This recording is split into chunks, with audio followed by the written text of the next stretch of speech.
Guys, we can't keep ignoring this. If you're constantly complaining, you're training yourself to be weak.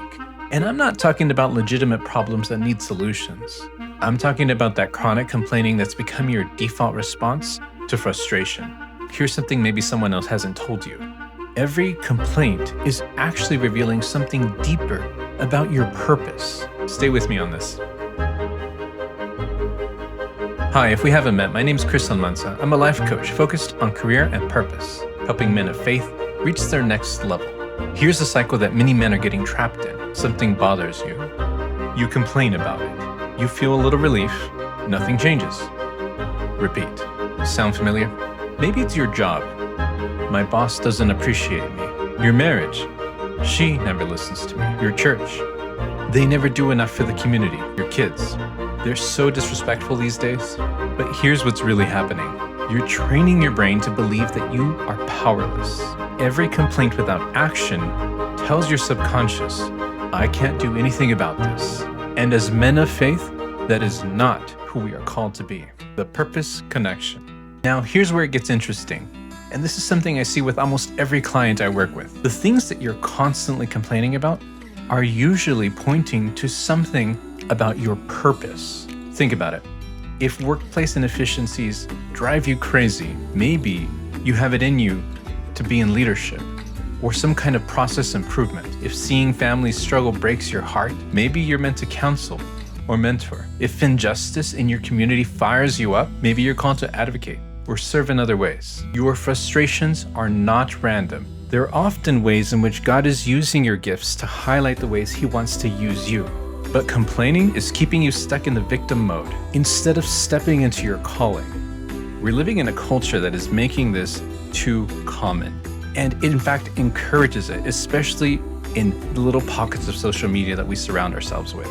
It's easy to get into the silo of political, religious, professional groups that align only with your mindset.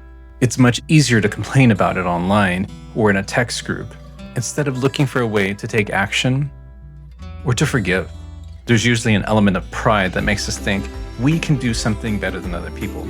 And you might be able to, but unless you're actually going to do it, it's probably not your place to spend your time and energy complaining about it. Now, there are times in which you will recognize that there are things that need to be changed that are completely out of your control, but something that could be in your control is to report it, to share it, or to make some kind of comment to make sure people become aware of it. There are spiritual gifts that are actually oriented towards improving the community, the church, but sometimes leadership or people in charge don't want to hear it. That's another thing you might have to be patient with. But even still, you have some work to do. And the more work you start to do, the less you actually want to complain about other people doing their work. And if you're spending your time complaining about the people who aren't working, don't worry about that. Mind your business. You have work to do. Don't spend more time wasting your energy throwing judgment, fear, anger, resentment at anyone else. You were given a mission. You are given a responsibility, and it's a wonderful gift. Life is full of so many great opportunities. Don't let them go to waste. The faith connection. Jesus said, why do you look at the speck in your brother's eye while ignoring the log in your own? So let me ask you some tough questions. When you're complaining about your boss, are you showing up as the employee that you would want to manage? When you're criticizing your church, are you actively contributing and serving? When you're frustrated with your family, are you leading with patience and peace? Personal accountability is not about beating yourself up. It's about owning your power to create change. And here's the thing. When you stop complaining and you start taking responsibility, people notice. Your wife respects you more. Your kids follow your example. Your coworkers see you as a leader, not just another complainer in the break room. The practical framework. Here's a simple framework I share with my clients. I call it the ACE method. Step 1, assess. Is something within my control or influence? 2, choose. If something is in your influence, what's one action I can take today? If not, how can you release this and extend grace? Step 3, execute. Take the action or practice the release. Here's some examples. Frustrated with your marriage? Don't complain about it to your buddies. Have real conversations with your wife or get counseling. Annoyed by your church's lack of outreach? Volunteer to lead an initiative instead of just criticizing from the sidelines. Upset about your stagnation? Develop a skill, work on your network, or explore the type of work that could align better with your life and your purpose. So here's my challenge for you this week. Catch yourself complaining. When you feel that familiar frustration rising, ask yourself, what is this frustration revealing about what I care about? What's one step I can take to improve the situation?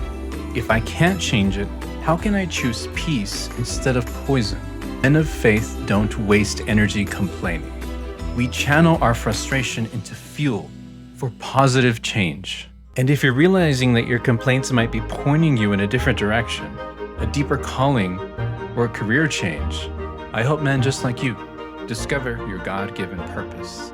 Check the link in the description below to learn more about working together. Stop complaining, start creating, start leading. And guys, if you just complained about this entire video in your head, well, that's exactly the behavior we're talking about. Subscribe instead. Thanks for watching. I wish you blessings and success.